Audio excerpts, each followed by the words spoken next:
ಸೋಲಿಕ್ಕಿಲ್ಲ ಅನ್ನೋದು ಭಾಳಷ್ಟು ಕ್ರಿಕೆಟ್ ಪ್ರೇಮಿಗಳ ಅಭಿಪ್ರಾಯ.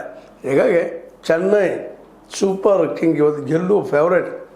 ಆದರೂ ಹೇಳಲಿಕ್ಕೆ ಸಾಧ್ಯ ಇಲ್ಲ, ಯಾಕಂದ್ರೆ ಹೇಳಿಲ್ಲ ನಿಮ್ಗೆ ಆರಂಭದಲ್ಲೇ ಎಲ್ಲ ಟೀಮ್ಗಳನ್ನು ಲೆಕ್ಕ ಹಾಕಿಕೊಂಡು ಆಯ್ಕೆ ಮಾಡ್ಕೊಳ್ಳೋಂಥ ಒಳ್ಳೊಳ್ಳೆ ಆಟಗಾರನ ಸೂಪರ್ಗಳನ್ನು ಸೆಲೆಕ್ಷನ್ ಮಾಡಿಕೊಂಡು ಮಾಡಿದಂಥ ಇಂಥ ಸಂದರ್ಭದಲ್ಲಿ ಈ ನಮ್ಮ ರಿಷಬ್ ಪಂತ್ನ ಟೀಮ್ ಇಟ್ ಮೀನ್ಸ್ ಈ ಲಕ್ನೋ ಏನು ಸೂಪರ್ ಇದಲ್ಲ ಏನೋ ವಿಷಯ ಸೂಪರ್ ಜೈಂಟ್ಸ್ ಅದಲ್ಲ, ಇದು ಮೋಸ್ಟ್ಲಿ ಇವತ್ತು ಡಿಫ್ರೆಂಟ್ ಆದಂಥ ಒಂದು ರಿಸಲ್ಟ್ ಕೊಡ್ಬೋದು ಅನ್ನೋದು ಭಾಳಷ್ಟು ಜನರ ಕುತೂಹಲ.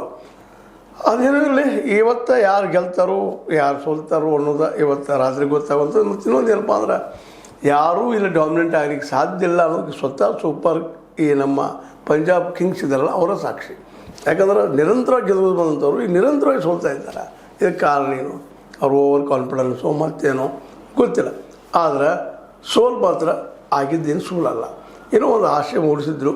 ಇದು ಈ ಒಂದು ಏನಪ್ಪ ಅಂದ್ರೆ ಸೂಪರ್ ಕಿಂಗ್ ಕ್ಯಾಪ್ಟನ್ ಆಗಿರ್ಬೋದು, ಅಲ್ಲಿ ಹೊಸ ಹುಡುಗರಿದ್ರು ಇಶಾನ್ ಕಿಶನ್ ಆಗಿರ್ಬೋದು, ಇನ್ನುಳಿದ ಆಟಗಾರ ಆಗಿರ್ಬೋದು, ಎಲ್ಲರೂ ಅಭಿಷೇಕ್ ಶರ್ಮಾ ಅಂತವರು ಆಟಗಾರರು ಎಲ್ಲರೂ ಇದು ಗೆಲ್ಲಬೇಕು ಅನ್ನೋಂಥದ್ದು ಅಥವಾ ಆ ದಿಶೆಯಲ್ಲಿ ಗೆಲ್ಲುವ ಒಂದು ಮೂಮೆಂಟ್ ಅಂತ ನಿಲ್ಲಿಸಿದ್ರು. ಆ ಮೂಮೆಂಟ್ ಇವತ್ತು ಕೊಲ್ಯಾಪ್ಸ್ ಆಗಿ ಸೋಲುವ ಸರಪಳಿ ಹೆಚ್ಚಾಗ್ಯದ. ಅದು ಮುರಿದಿದೆ ಅವಾಗ ಗೊತ್ತಿಲ್ಲ. ಆದರೆ ಇವತ್ತು ಮಾತ್ರ ಜಬರ್ದಸ್ತಾಗೆ ನಡೆಯುವಂಥ 2 ಮ್ಯಾಚ್ಗಳು ಮೀನ್ಸ್ ಒಂದೇ ಮ್ಯಾಚ್ ಇವತ್ತಿಂದು ಲಕ್ನೋ ಸೂಪರ್ ಜೈಂಟ್ಸ್ ಮತ್ತು ಚೆನ್ನೈ ಸೂಪರ್ ಕಿಂಗ್ಸ್ ಅಂತಾರೆ. ಇದರಲ್ಲೇ ಗೆದ್ದವರು, ಅದರಲ್ಲೂ ಚೆನ್ನೈದವ್ರು ಗೆದ್ದರೆ ಮಾತ್ರ ಮೋಸ್ಟ್ಲಿ ಟಾಪ್ 4 ಹೋಗೋ ಸಾಧ್ಯತೆಗಳು ಹೆಚ್ಚಾಗ್ತಾ ಇದ್ದಾವೆ. ಸಪೋಸ್ ಸೋತ್ರ ಅವರು ಸಹಿತ ಈಗ ನಮ್ಮ ಪಂಜಾಬ್ ಕಿಂಗ್ಸ್ ಹಂಗೆ ಒಂದಿಷ್ಟು ತೊಂದರೆಗಳನ್ನ ಎದುರಿಸುವಂಥದ್ದು, ಮತ್ತೊಬ್ಬರಿಗೆ ನಾಡಿದ ಅವ್ರು ಸೋಲಿಗೆ ಇವ್ರಿಗೆ ಲೆಕ್ಕ ಹಾಕುವಂಥ ಪ್ರಸಂಗ ಬರ್ಬೋದು. ಅದೇನೋ ಬರಲಿ ಏನೋ ಆಗಲಿ, ಇವತ್ತಿನ ಮ್ಯಾಚ್ ಭಾಳ ನಿರ್ಣಾಯಕ. ಒಟ್ಟಾರೆಯಾಗಿ ನಿನ್ನೆಯ ಮ್ಯಾಚ್ನಲ್ಲೇ ಈ ಮುಂಬೈ ಇಂಡಿಯನ್ಸಿಂದ ಶಾರ್ದೂಲ್ರ ದಾಳಿ ಚೆನ್ನಾಗಾಯಿತು. ಅದೇ ಕಾಲಕ್ಕೆ ನಮ್ಮ ಈ ಪಂಜಾಬ್ ಕಿಂಗ್ಸಿಂದ ಸಿಮ್ರನ್ ಸಿಂಗರ ಮ್ಯಾಚು ಆಟನೂ ಚೆನ್ನಾಗಿ ಬಂತು. ಹಿಂಗೆ ಮತ್ತು ಅದೇ ಕಾಲಕ್ಕೆ ನಮ್ಮ ನಿನ್ನೆಯ MI ಕ್ಯಾಪ್ಟನ್ ಅಂತವರು ಈ ನಮ್ಮ ಬುಮ್ರಾ ಅವರು ಸಹಿತ ಈ ಗೆಲುವಿನಿಂದ ಅವ್ರಿಗೂ ಖುಷಿಯಾಗಿರ್ಬೋದು.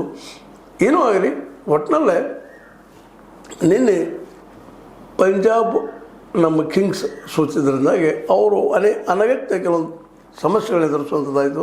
ಆದರೆ ಇದು ಕ್ರಿಕೆಟ್, ಯಾರು ಗೆಲ್ತಾರ ಯಾರು ಸೋಲ್ತಾರ, ಒಳ್ಳೆಯದು ಆ ದಿನ ಯಾರು ಮನಸ್ಸನ್ನು ಇಟ್ಕೊಂಡು ಮನಸ್ಸಿನ ಕಂಟ್ರೋಲ್ ಆಡ್ತಾರಲ್ಲ ಅವ್ರು ಗೆಲ್ತಾರೆ. ಇದು ಸಾಕ್ಷಿ. ಯಾಕಂತಂದ್ರೆ ಇವತ್ತು ಗೆಲ್ಲಬೇಕಂತ ಒತ್ತಡದಲ್ಲೇ ನಮ್ಮ ಪಂಜಾಬ್ ಕಿಂಗ್ಸ್ ಇರೋದ್ರಿಂದಾಗಿ ಇಲ್ಲೇ ಮುಂಬೈ ಇಂಡಿಯನ್ಸ್ ಯಾವ ಒತ್ತಡವೂ ಇಲ್ಲ. ನಾವು ಸೋತರೂ ಅಷ್ಟೇ ಗೆದ್ದರೂ ಅಷ್ಟೇ ಔಟ್ ಆಗಿದ್ವಿ ಅನ್ನುವಂಥ ಒಂದು ಕಾರಣದಿಂದ ಒಂದಿಷ್ಟು ಏನಪ್ಪ ಅಂದ್ರೆ ನಿರ್ಭಯದಿಂದ ಮತ್ತು ನಿರಾತಂಕದಿಂದ ಗೆಲ್ಲಬೇಕು ಒತ್ತಡ ಇರಲ್ಲ ಅಲ್ಲೇ. ಈ ಕಾರಣಕ್ಕಾಗಿ ಅವರು ತಮ್ಮ ಸಹಜ ಆಟವನ್ನು ಆಡಿದರು, ಗೆದ್ದರು. ಅದರ ಒತ್ತಡದ ನಡುವೆ ಸಿಲುಕಿದಂಥ ನಮ್ಮ ಪಂಜಾಬ್ ಕಿಂಗ್ಸು ಸೋತು ಮೋಸ್ಟ್ಲಿ ಮುಂದಿನ ಪಂದ್ಯಗಳನ್ನು ಅನಿವಾರ್ಯವಾಗಿ ಗೆಲ್ಲುವ ಸ್ಥಿತಿ ಕೊಟ್ಟಿದ್ದಾರೆ. ನೋಡಿ ಏನು ಡೆವಲಪ್ಮೆಂಟ್ ಆಗ್ತಾವೆ ಯಾರೇನು ಎಂತು ಅಂತೇಳಿ. ಆದ್ರೆ ಈಗಂತೂ ಮುಂಬೈ ಇಂಡಿಯನ್ಸ್ ಗೆದ್ದಾರೆ.